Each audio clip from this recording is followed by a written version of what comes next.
code spécial fungolela ngai mino na ya Marili Mikam namela veste alcool esalanga bien nalingi quand même avant tobanda na passer message moko epa bamama oye P4 oye tunaye Marili viva bamama merci d'avoir accompagné biso na poko ya lelo. Merci vraiment, sincèrement merci. Je vais lire mon discours. Aujourd'hui, nous nous sommes réunis pour célébrer la Journée internationale des droits de la femme. Une date qui ne doit pas être seulement commémorative, mais aussi un moment de réflexion, d'engagement et d'action.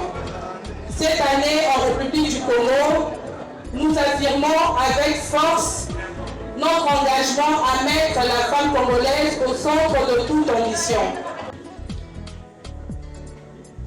Cependant, nous pouvons célébrer cette journée sans évoquer la réalité qui vient encore de nombreuses femmes en RDC, à l'est du pays.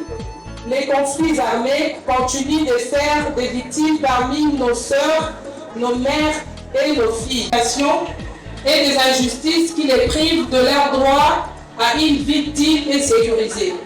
C'est pourquoi cette journée est un appel à l'action. Nous devons aller au-delà des discours, nous devons nous engager concrètement, d'abord en assurant la protection de femmes et des filles, notamment celles qui vivent dans des zones de conflit. Ensuite, en leur garantissant un accès aux mêmes opportunités que les hommes dans l'éducation, dans l'emploi et dans l'entrepreneuriat. Enfin, en leur donnant la place qu'elles méritent dans la prise de décision au sein des institutions politiques, économiques et sociales. J'interpelle ici nos autorités congolaises. Il est temps de définir une politique claire et ambitieuse en faveur des droits des femmes. Une politique qui ne se limite pas à des déclarations, mais qui se traduit par des mesures concrètes et de moyens réels pour garantir le respect et la considération de la femme congolaise. Les femmes congolaises ne demandent pas la charité, elles exigent la justice et l'équité. Elles ne doivent pas être réduites à des rôles secondaires, mais être reconnues comme des actrices incontournables du développement de notre pays.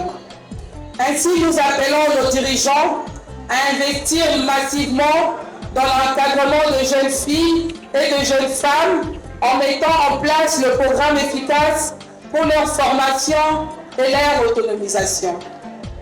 Nous ne pouvons plus nous contenter de slogans. Il faut des écoles, des centres de formation, des financements pour soutenir des initiatives de femmes entrepreneurs. Pas seulement la RDC, c'est un combat global. C'est pourquoi le thème choisi par les Nations Unies cette année, toutes les femmes, filles, droits, égalité et autonomisation, doit nous interpeller. Il nous rappelle que chaque femme, qu'elle soit méritée de vivre son père avec de droits garantis et avec le moyen de s'épanouir pleinement.